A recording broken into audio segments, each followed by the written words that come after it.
Good morning, my Successionaires. This is Todd coming to you in the evening.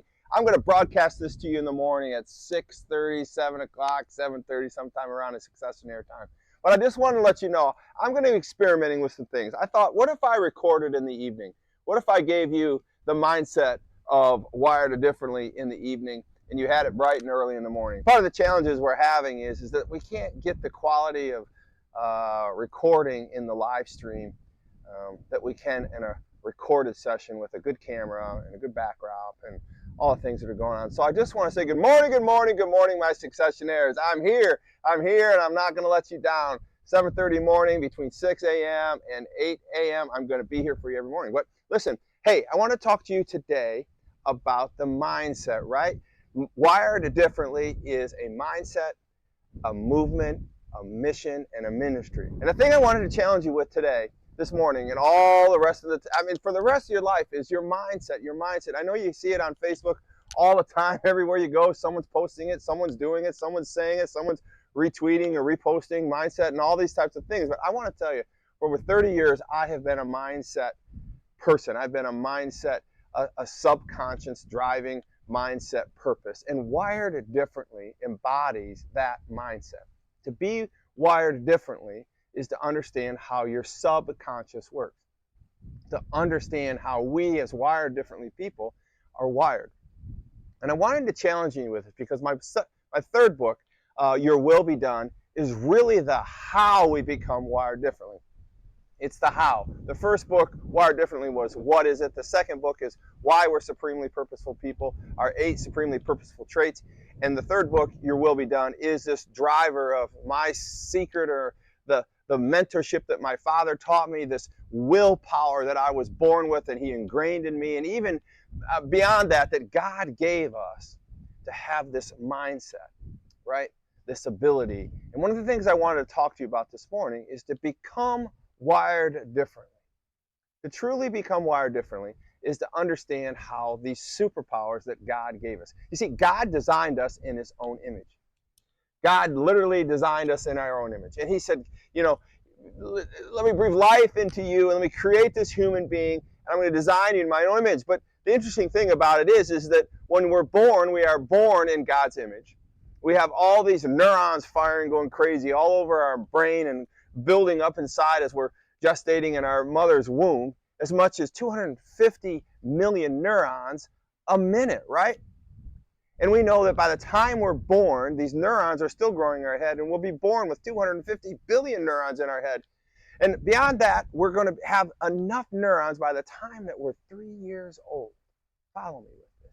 To have 1,000 trillion neurons in our brain, our baby brain, 3 years old, a baby. And so I wanted you to understand that even though we're built in God's image, and when we're in this situation where our brain is developing and we're growing to become decision makers, CEOs, chief decision makers in our lives, God has us in his hand, right? He designed us in his image. And if we were to pass, we were to go to heaven, like some of these abortions and all these abortions, or any baby that would die, unfortunately, God takes them to heaven. He talks about that in Solomon.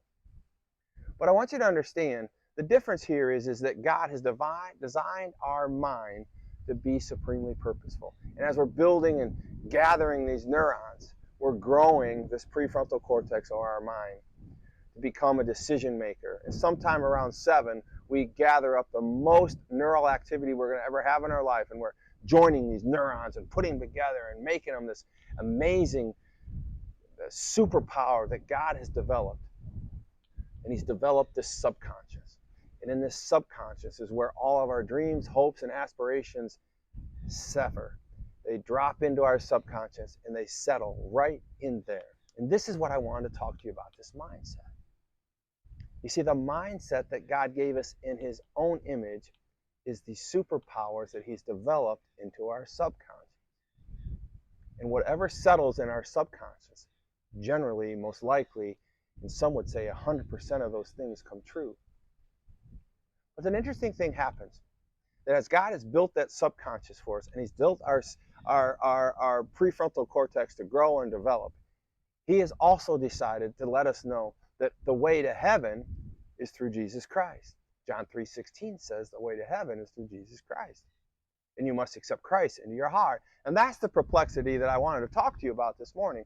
In one hand, we're born in God's hand, right? And then he will take care of us before we can have this age of atonement or this age of accountability, right?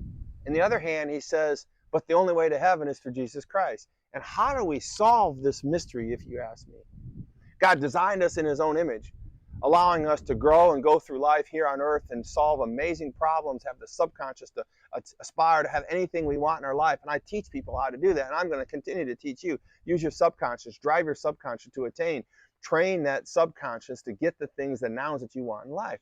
But the thing I wanted to just share with you today is that even though God has given us this super powerful subconscious to attain anything we want in this world, we have that because he's designed us in his own image. But the caveat to this is, how much more powerful would we be? How much more successful would we be? And how much more successful in a good place in life for the good things with these superpowers if we did add Christ into our life? You see, even though God has us in his hand, right? Growing us up from an infant to the age of 7, as maybe as late as 20 before our mind is fully developed. There is a trigger that's pulled. There is a switch that switches. When it switches from you being not able to make the age of accountability decisions in your prefrontal cortex and your mind not being fully developed and making these decisions to the point where you can, and where God expects you then, like John 3:16 says, ask you into his life. In one hand, God says you'll go to heaven as a baby. On the other hand, you won't go to heaven unless you ask Christ into your heart as an adult. And that is the mindset I want to talk to you about right now. At some point in your life, God says to you, your will be done. And he literally hands your brain to you and gives you full decision power. No longer as a baby is your autonomic system just running it and God doing all the automatic functions for you.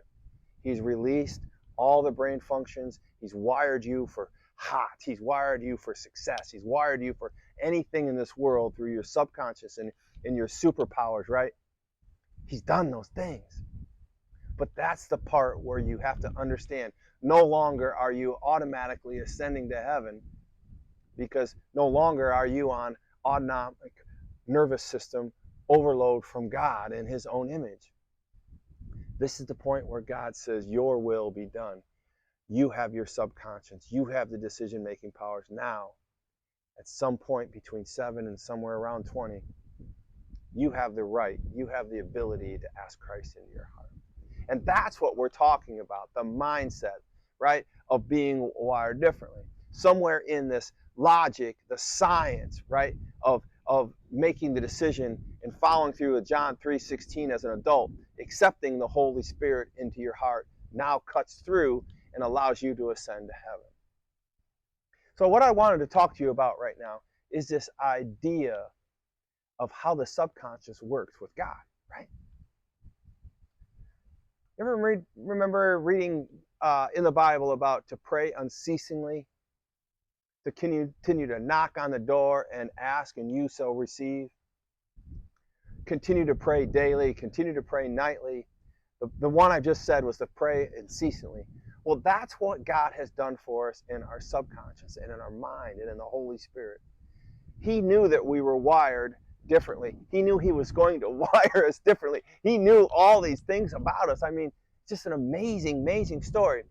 He designed us in his own image as babies, and he lets us allow us to go to heaven before we have the decision-making abilities to accept him into our heart. But once we have the age of accountability and we can make decisions and we can decide whether to accept him or not accept him, it's up to us to ask the Holy Spirit in to ascend us to heaven. But the point of the matter is that even in scriptures, he's told us to pray unceasingly. Pray unceasingly, right? And what are we doing when we're praying for the things that we want? He says, ask and you will receive. We are programming our subconscious. We are programming our thought processes. We are programming who we are and what we want to be. And if we're just thinking about things that we want without Christ or God in our life, then our subconscious is still going to go get it. But if God is in our life or in our subconscious, then it's going to go get the things that God is giving our subconscious a conscience of, the goodness of Him in our life. So aren't we better? But the close of what I want to tell you right now is God has conditioned the mind to seek and receive. He's conditioned the mind to pray unceasingly. And when you pray unceasingly, you're wrapping these thoughts around your mind. He's helping us understand that even in prayer mode or even in thought process mode, that part of the process is to pray to Him unceasingly, to ask from Him unceasingly, to ask of Him of things that He will deliver. And those are the things that only Christ can put in our heart. And that's part of the science about receiving what you want. This autonomic nervous system is firing just the way it always did, but now the mind and the subconscious is brilliantly programmed for all of us, whether we have God in our life or not in our life. He's allowing us to use that, and He's allowing us to say, pray unceasingly. Drop those prayerful thoughts, drop those spiritual thoughts in your subconscious, not the bad thoughts, because if they are bad thoughts, I'm going to cut through all those, and I'm not going to allow you to do that. I'm going to tell you that's not a good thought. Don't watch that movie. Don't say that thing. Don't pick up that weapon. Don't hurt that person, right? No. God will cut through that with the Spirit in the subconscious, helping you to deliver this powerful mindset ability of controlling your subconscious in a Spirit-filled way. Brilliant. God is so omnipotent and awesome, right? So I just want to wrap this up, and I want to tell you this. There are two wills. There's God's will, and there's your will.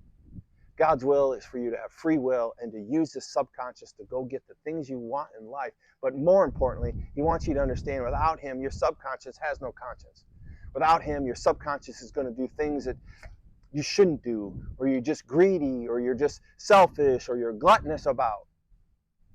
But if you ask Christ into your heart, into your soul, into your mindset, then He'll help you control those thoughts. He'll fill you with good thoughts. He won't let your subconscious be littered with the bad thoughts. He'll hold you accountable, and He'll deliver you through prayers unceasingly and deliver the things in this world through Him the way you would want them. And that way, we can have the two wills together. So that's what I wanted to share with you today. And I hope you enjoyed this. And I just want you to know, man, I love you. And you are rock stars, right? And I want you to continue to be the successionaires that you are. And I want you to always be, do, and think differently. Get to my website and click coaching and look at the Tiki Hut retreat. I want to get you out here on a retreat. I want to talk to you about being successionaires. And I want to mostly understand that today. I want you to be, do, and think differently.